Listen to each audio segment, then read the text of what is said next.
Hi, everyone, and welcome back. I'm here with a very special guest, a wonderful composer, artist, and musician, someone who I've admired for a number of years simply by performing his music. That's how I've gotten to know him. And now we have a chance to share the screen together and to share with you a little bit more about his past and to talk about a piece that we're going to share with you in this weekend's Digital Ovation Series concert called Joyride. So I want to welcome Michael Markowski. Michael, welcome. Hi, pleasure to be here.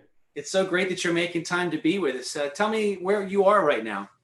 Well, currently I'm in my very cold apartment in Brooklyn, New York. And in this cold apartment of Brooklyn, New York, are you having a chance to get out at least a little bit and either take in the air or get some inspiration for your music? As much as I can. I live quite close to Prospect Park. So if you've ever been to New York City, of course, you know Central Park. This is the other equivalent park, but in Brooklyn. So I'm able to go to the park and to go for a run at least. And the great thing about that is that's the only place that I actually hear live music these days. There's a bunch of little jazz trios that are kind of peppered throughout the park. So it's nice at the end of a run to just like hang out and just, catch some jazz for a few minutes before walking back home.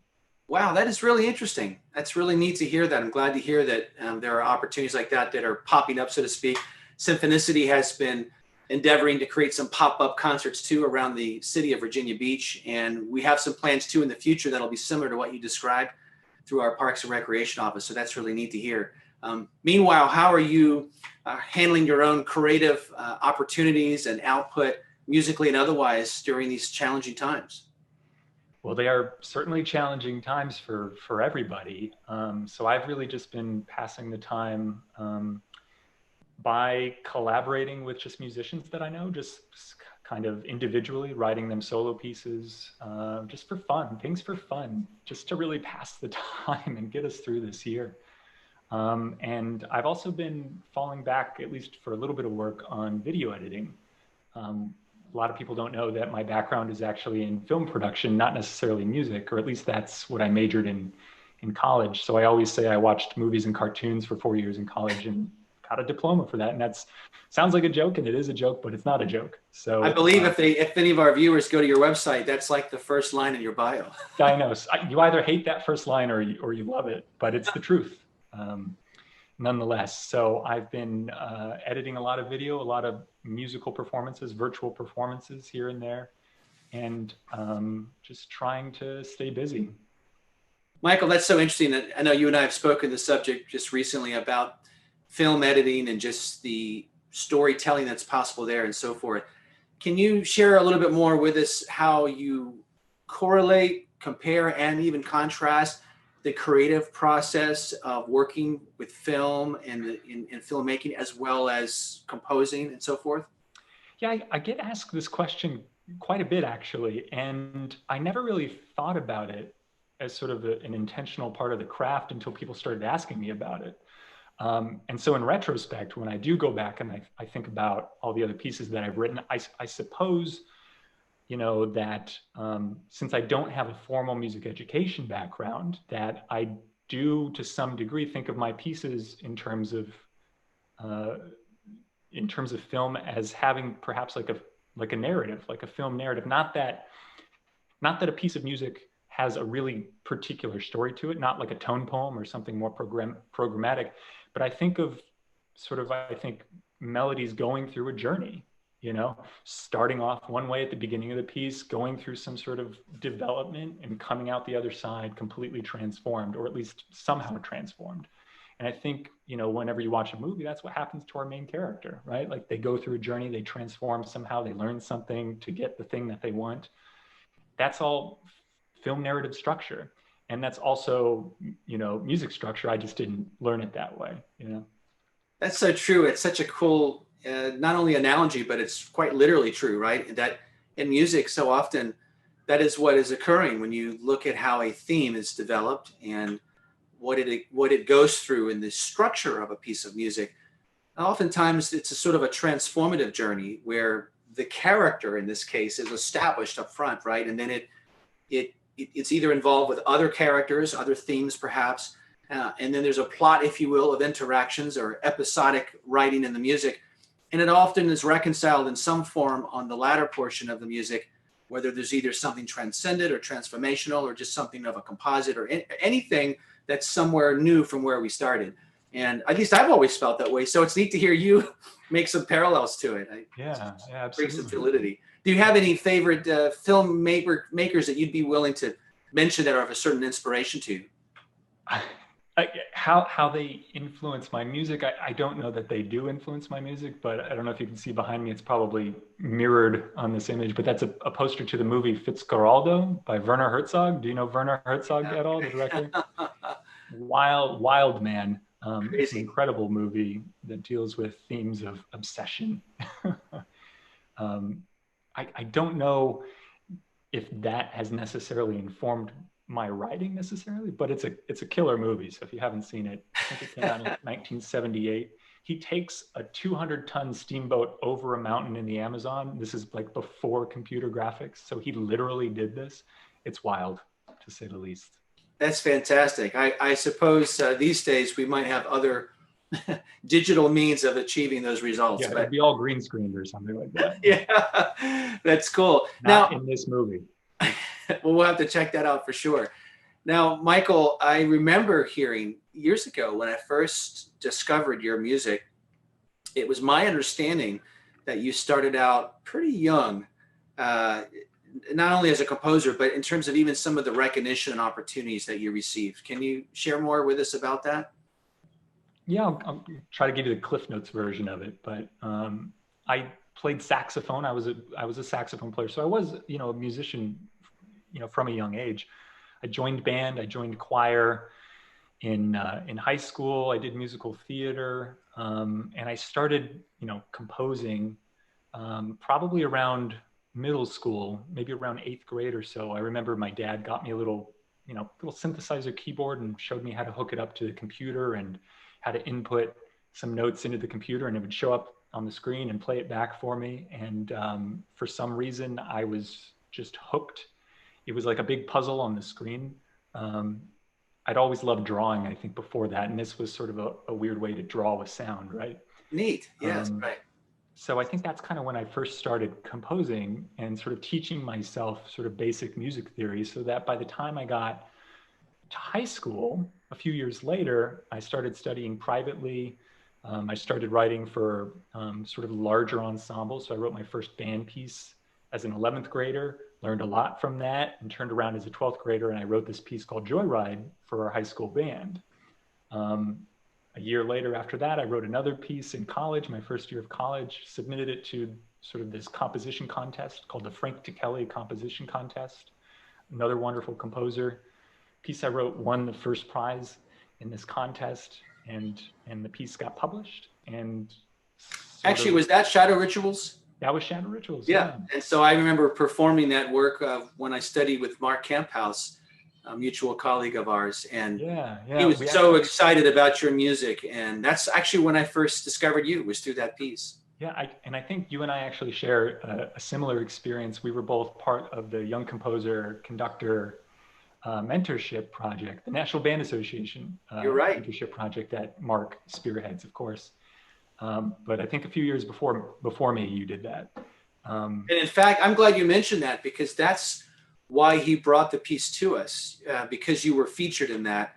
We ended up performing your work, and it did inspire me. And in fact, a couple years maybe after, I don't remember the ordering, but I know that I was very fortunate to have an opportunity to have my piece also recognized by that National Band Association opportunity. And what a great experience that was. So when here you are early in your life and in your career, and it's just, things are just taking off. Like, did you have any expectation? I mean, it must have been a bit of a joyride.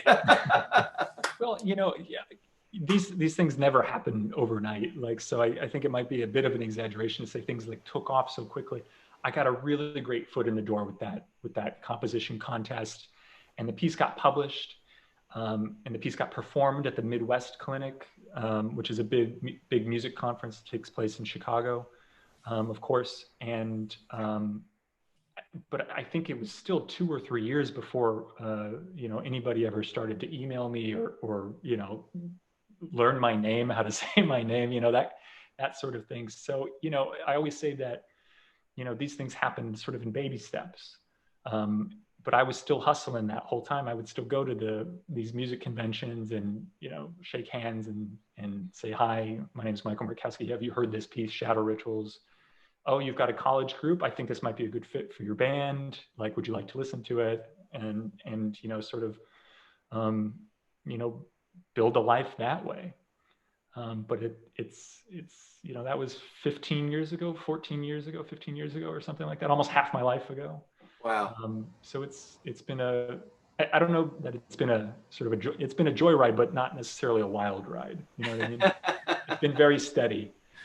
Well, it's certainly a testament to your craftsmanship that you bring to your work and how that's been identified and recognized by the rest of us in programming your music.